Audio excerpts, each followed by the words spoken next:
सम्मानीय अध्यक्ष जी, पूरी चर्चा पर सरकार का जवाब तो कल मैं दूंगा, परंतु अब तक जो चर्चा हुई है उसमें कुछ चीजें ऐसी उभर कर आई है जिसको सुनकर मुझे लगता है कि आज रात के लिए भी देश की जनता में कोई भ्रांति नहीं रहनी चाहिए। तो वो चीजों की स्पष्टता करने के मर्यादित उद्देश्य से मैं यहां पर खड़ा हुआ हूं। माननीय अध्यक्ष जी, एक सबसे बड़ा नैरेटिव खड़ा किया जा रहा है, भ्रांति फैलाई जा रही है कि ये जो 3 विधेयक है, संविधान संशोधन विधेयक और 2 कानून, डिलिमिटेशन का और संघ क्षेत्र के चुनाव के कानून में बदलाव, वो आने से दक्षिण की क्षमता लोकसभा में बहुत कम हो जाएगी और हमारे दक्षिण के राज्यों को बहुत बड़ा नुकसान होगा। मान्यवर, मैं बिल जो सदन के सामने है, अब सदन की प्रॉपर्टी है, इसका प्रैक्टिकल इंटरप्रिटेशन कर कुछ चीजों को मैं बताना चाहता हूं। कर्नाटक राज्य में 543 के सदन में अभी 28 सीटें और सदन की 543 सीटों की संख्या के 5.15% कर्नाटक के सांसद यहां पर आते हैं। ये बिल पारित होने के बाद, संविधान संशोधन होने के बाद कर्नाटक की संख्या हो जाएगी 28 से बढ़कर 42 और प्रतिशत लोकसभा में 816 में हो जाएगा 5.14। तो जरा भी नुकसान कर्नाटक को नहीं होगा।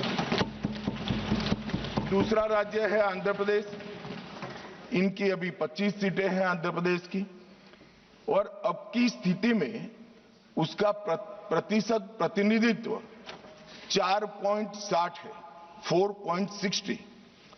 अब इसमें भी 50% लगभग वृद्धि होगी, तो सीटें हो जाएगी 38 और 4.60 की जगह 4.65% उनकी शक्ति हो जाएगी। तेलंगाना में 17 सीटें हैं अभी और उनकी शक्ति 543 के सदन में प्रतिशत 3.13 है। अब उसमें 50% की वृद्धि होगी और सीटें हो जाएगी 26 और 3.13 की जगह 3.18% उनकी क्षमता होगी। तमिलनाडु, इतने सारे लोग काले कपड़े पहनकर आए हैं, मैं तमिलनाडु की जनता को भी आश्वस्त करना चाहता हूं कि आपकी शक्ति कम नहीं होगी, बढ़ रही है।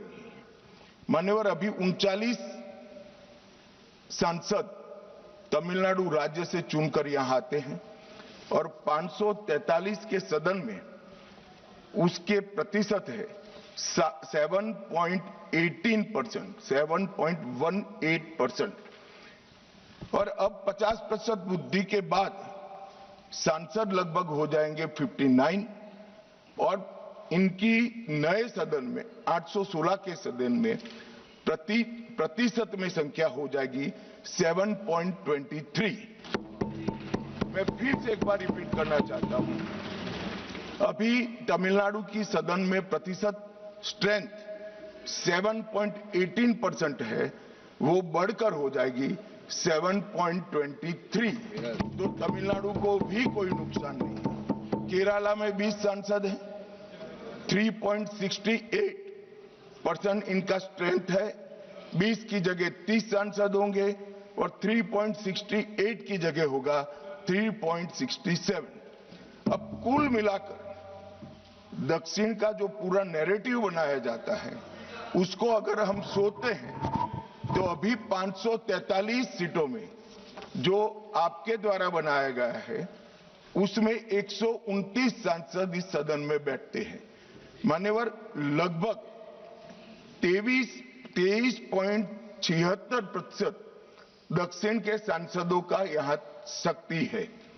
अब 50% वृद्धि होने के बाद 129 की जगह 195 सांसद बैठेंगे और उनकी शक्ति 23.97% मतलब 24% होगी। तो शक्ति बढ़ नहीं रही है, कम नहीं हो रही है, बढ़ रही है। तो कृपया कोई भी एक मिनट मेरा समाप्त तो होने दीजिए, समाप्त तो होने दीजिए। अरे पर समाप्त तो होने दीजिए। अरे पर बीच में कैसे करेंगे आप? मैं अभी बैठ जाइए, उसका भी जवाब देता हूं। आपको जवाब चाहिए ना, देता हूं। मान्यवर, कृपया ये बिल के जो इंटरप्रिटेशन है इसको अधिकृत रूप से बिल को पायलट करने वाले मंत्री के रूप में मैं इस सदन के सामने रख रहा हूं। मैं मेरी जिम्मेदारी समझ रहा हूं। जो भ्रांति फैला रहे हैं वो शायद न समझते हैं, तो उसके लिए मेरा कोई टिप्पणी नहीं है। माननीय वेणुगोपाल जी कह रहे हैं कि किसने कहा? मैं अमित शाह भारत का गृह मंत्री कह रहा हूं, जो इस बिल को पायलट किया। दूसरी बात, सुनिए ना, बिल में कहां है और कहां से ड्रॉ कर मैं आंकड़े निकालता हूं। मैं कल उनको जब डिटेल जवाब दूंगा तब बता दूंगा, मगर वो सुनने के लिए बैठे वॉकआउट न कर जाए। बाकी मैं डिटेल केजी के बच्चे को समझ में आए इतनी सरलता से इनको मैं समझा दूंगा। उनको धैर्य से सुनना चाहिए। मान्यवर, इन्होंने कहा कि जाति जनगणना नहीं कराना चाहती है सरकार। इसको भी मुझे स्पष्ट कर देना चाहिए। सरकार की कैबिनेट ने नरेंद्र मोदी जी के नेतृत्व में जाति जनगणना करने का निर्णय कर लिया है। अगली जनगणना जाति जनगणना होने वाली है। एक भ्रांति फैलाई जा रही है कि अभी जो प्रश्न पूछे जा रहे हैं उसमें जाति का जिक्र नहीं है।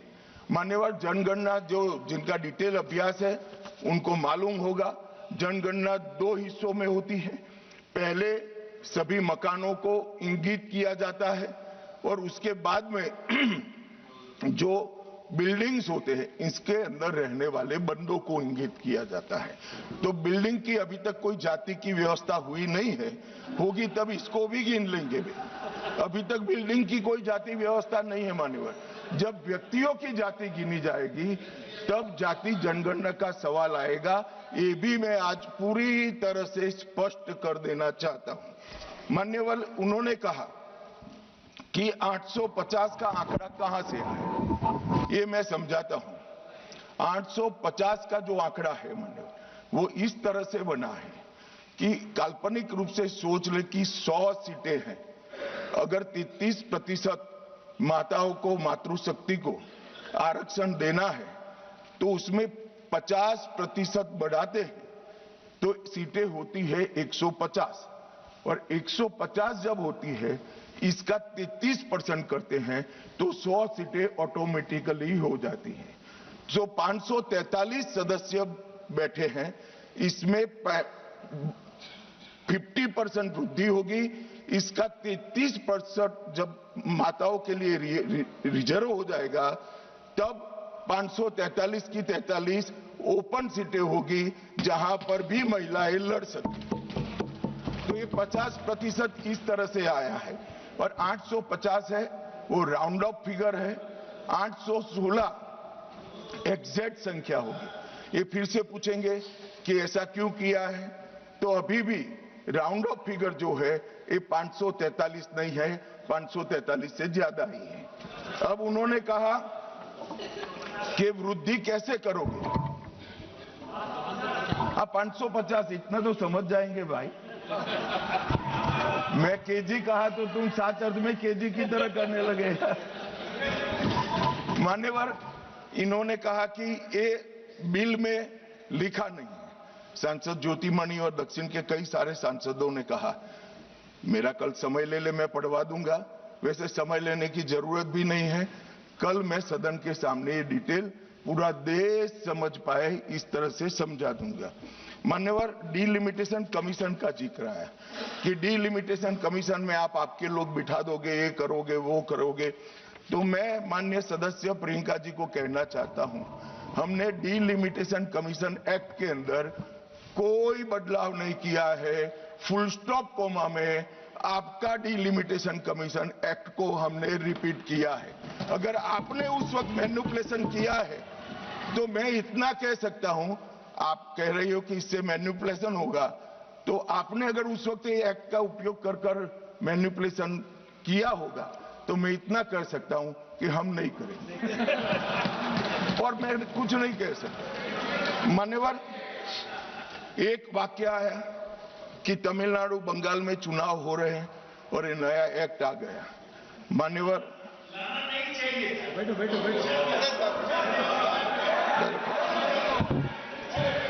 मान्यवर, मैं स्पष्टता से कह देता हूं कि ये डीलिमिटेशन कमीशन की जो रिपोर्ट तभी लागू होगी जब पार्लियामेंट इसको स्वीकार करके करेगी और राष्ट्रपति महोदय इस पर अपना मंजूरी का मोहर लगाएंगी। तो ये 2029 के पहले होने का सवाल नहीं है।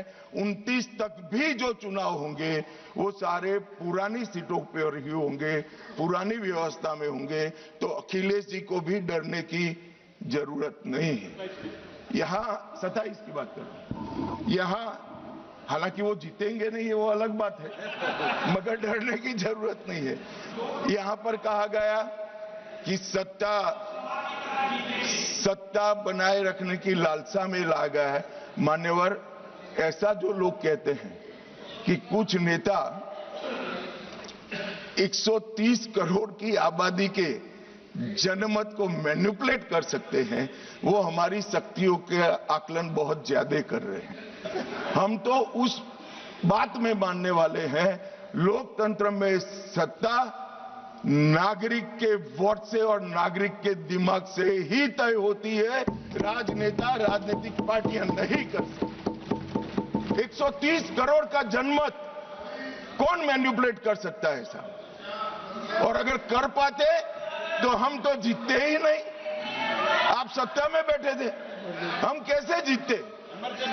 मान्यवर, इमरजेंसी डालने के बाद भी जनमत मैनिपुलेट नहीं होता है। इस देश का इतिहास है। और जहां तक लोकतंत्र को खत्म करने की बात करी है, मैं भारतीय जनता पार्टी के कार्यकर्ता के नाते, इस सदन में एक सांसद के नाते कहता हूं, किसी की भी ताकत नहीं है इस देश से लोकतंत्र को खत्म करने की। जिन्होंने प्रयास किए हैं इमरजेंसी के वक्त, जनता ने उनको खत्म कर दिया था। लोकतंत्र को कुछ नहीं हुआ। और मान्यवर, लोकतंत्र इस तरह से खत्म नहीं हुआ।